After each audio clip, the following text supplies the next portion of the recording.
লোকসভা নির্বাচনের আগে ব্রিগেডের মাঠে ওয়ার্ম আপ সারল বঙ্গ বামফ্রন্ট।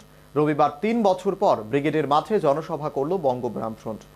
অপ্রত্যাশিতভাবেই এদিন লাল জোয়ারে ভেসেছিল ব্রিগেড। তবে বঙ্গ বামফ্রন্ট ক্ষমতাচ্যুত হওয়ার ৭ বছর পর এই প্রথম এত বড় জনসভা করতে সক্ষম হলো। কিন্তু আগামী ১০ বছর পরও কি ত্রিপুরার বামফ্রন্ট বড় জনসভা করতে পারবে? এটাই এখন লক্ষ টাকার প্রশ্ন। বামপন্থী দলগুলো আজ কলকাতার ব্রিগেড প্যারেড গ্রাউন্ডে বিশাল সমাবেশের ডাক দিয়েছিল। ব্রিগেডের মঞ্চের নিচে লাগানো হয়েছিল poster, out BJP, save India, out TMC, save Bengal. Biman Basu থেকে সীতারাম ইয়েচুরি, ক্ষিতি গোস্বামী থেকে দীপঙ্কর ভট্টাচার্য সব বক্তাই আজ প্রত্যাশিতভাবে নিশানা করেছেন বিজেপি ও তৃণমূলকে।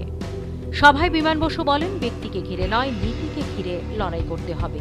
যে নীতি গরিব মানুষের স্বার্থে, যে নীতি মহিলাদের স্বার্থে। রাজ্যে নাকি উন্নয়নের বন্যা বইছে, অথচ মানুষ না খেয়ে মরছে। আরএসএসকে পশ্চিমবাংলায় ঘাঁটি করার জন্য যদি কেউ প্রত্যক্ষভাবে সাহায্য করে, সে তবে তৃণমূল নেত্রী। বিজেপি আর তৃণমূল এক বৃন্দে দুটি ফুল। সীতারাম ইয়েচুরির বক্তব্য, গোটা দেশে লুটতরাজ চলছে, সাম্প্রদায়িক বিভাজন ঘটানো হচ্ছে, মোদির নীতি দেশকে ধ্বংস করছে। নেতা নয়, নীতি চায় দেশবাসী। ৪৫ বছরের রেকর্ড বেকার মোদির আমলে। চৌকিদারের ছুটির সময় হয়ে এসছে, চুরি করা চৌকিদার চায় না দেশ। দেশ রাজ্য রক্ষায় বিজেপি তৃণমূলকে বিদায় দিন। সূর্যকান্ত মিশ্র বলেন, কিছুদিন আগে ব্রিগেডের ২৩ জন বক্তা ছিলেন, সোনার লোক ছিল না।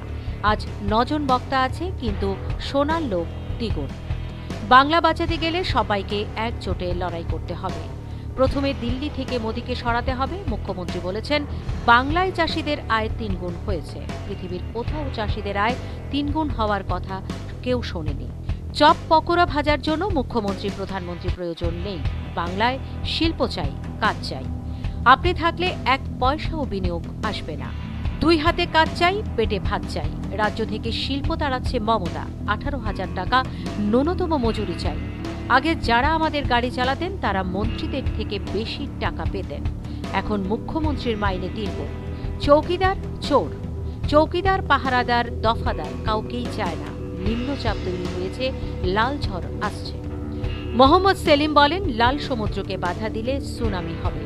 দিদি টিকে আছেন কারণ ওখানে দাদার সঙ্গে সেটিং করে নিয়েছেন। বাজেটের নামে নতুন করে জুমলা দিয়েছেন মোদি সরকার। ৫ বছরে কেন কিছু করা হয়নি? মোদি বলছেন, কৃষকের আয় দ্বিগুণ করেছি। দিদি বলছেন ৩ গুণ করেছি। তাহলে কেন চাষিদের ২,০০০ টাকা করে দেওয়া হচ্ছে? মোদি বলছেন কংগ্রেস মুক্ত ভারত, দিদি বলছেন কংগ্রেস মুক্ত বাংলা। এখন শুধু মৌসুম বদলাচ্ছে।